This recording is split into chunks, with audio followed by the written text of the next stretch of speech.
I'm Paul de Vera. I grew up as a Christian, and I grew up in a Bible-believing family, studied in a Christian school.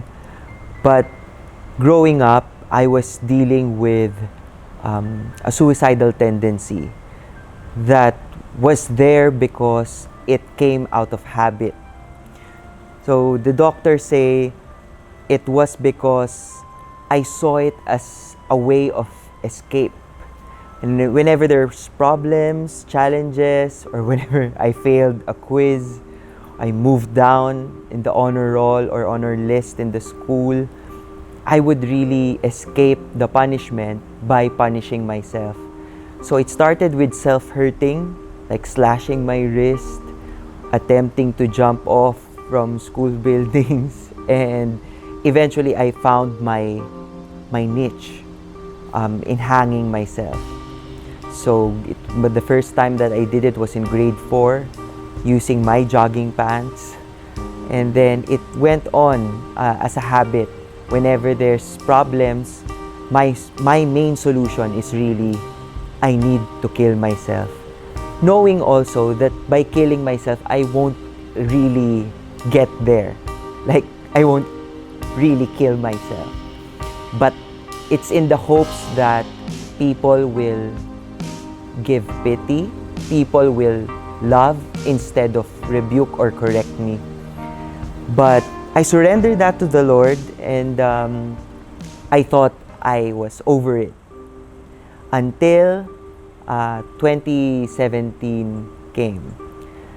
The problem there was I was assigned to be pastor in training in one of the CCF satellites. And then, during that time, my parents separated. That was really a trigger ever since I was a kid. So my solution back then was to pray, to do my quiet time, and I was doing that because I am a follower of Christ. But somehow all the thoughts just took over whatever reasoning I have. So I thought that by doing prayer and fasting, I could bring my parents back. So I said, I'm gonna do full fast. That was January 2017. And I started not eating, I started not drinking water. And funny thing is, I didn't know that I was already depressed. And so without eating, without nourishing myself, I was defenseless in all the things that the enemy could have done and was able to do. And that's what happened. On the night of January 11, I went home and I was so distraught already. My dad, who was with me during that time, was telling me that I was trying to talk to me. He was trying to clear things up with me. What's happening? Why aren't you talking? I wasn't responding. I was just so sad. And then I slept. Then the morning came. I woke up because of an alarm of my sister. And she changed her alarm. For example, 4 o'clock, she changed it to 4:30. But I was up 4 o'clock. And I don't know why. I don't even know how I was able to do it. I went down, took my belt, and hung myself at our staircase. I don't even remember doing all these things. And then, I just woke up one day in the hospital, and then they told me what happened. 4:30 a.m., my sister found me hanging lifeless. My tongue is out, and I really looked dead. My dad thought that he's going to take me to the morgue. I was a hopeless case. But somehow he felt that he needed to do CPR, try his hopes. And I did. I gave out a breath and they brought me to the hospital.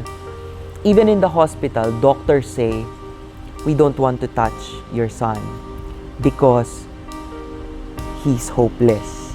They say, I'm gonna die. If you are going through something, the first thing you need to know is you need to bring people in. Because when your mind is already taken over by whatever your condition is, and then you keep it to yourself, you will destroy yourself in the long run. So you bring people in, you talk to people, you reach out, speak to your family, bring them in, allow them to battle with you, allow them to journey with you in the fight. And then, I think my greatest advice would be, you run to a doctor also. You consult. Sometimes you think that you don't need a shrink because you don't want to be branded as a crazy person. But sometimes, when we're really out and we're down and we don't have anything else, we need to have it checked. So I had that. I had been working on the physical side, but I worked also on the spiritual side. They work together. You don't get one without the other. They work together. And most of all, I think the greatest advice that I could give for people going through this is to really kneel down and tell it. Say it to God. Express to Him how hard it is. Express to Him how desperate you are for an answer. And don't leave your prayer room until you get that answer. Sometimes the answer is not, this is how I will heal you. The answer is not, boom, wala na yung struggle mo. The answer sometimes come in the form of a peace that will pass all understanding. Just after you pray and cry out, I had those things. I had those times, hours of really crying to the Lord. And then I would breathe and the struggle's not there anymore. And I would worship God. I would really tell God, Lord, you saved me. So please be with me. I will step out of this. I will face the world. But I know it can happen anytime. I want you to be with me. Don't leave me. Don't forsake me. I need you. And it was a battle with Him. For 2 years, now I've been off my medications. But I knew that it was a hard fight. But I wasn't fighting alone. I think that's what they should remember. The battle is not yours. It's God's. And you just have to fight with Him. You just have to believe that He is fighting for you. He is not against you. And He will send people in. He will send wisdom. He will send help. He will send hope. So don't lose hope because God is there. Keep the fight. Keep on fighting. Keep on struggling. And He will get you out of the cave, get you out of the darkness. There's a light at the end of the tunnel.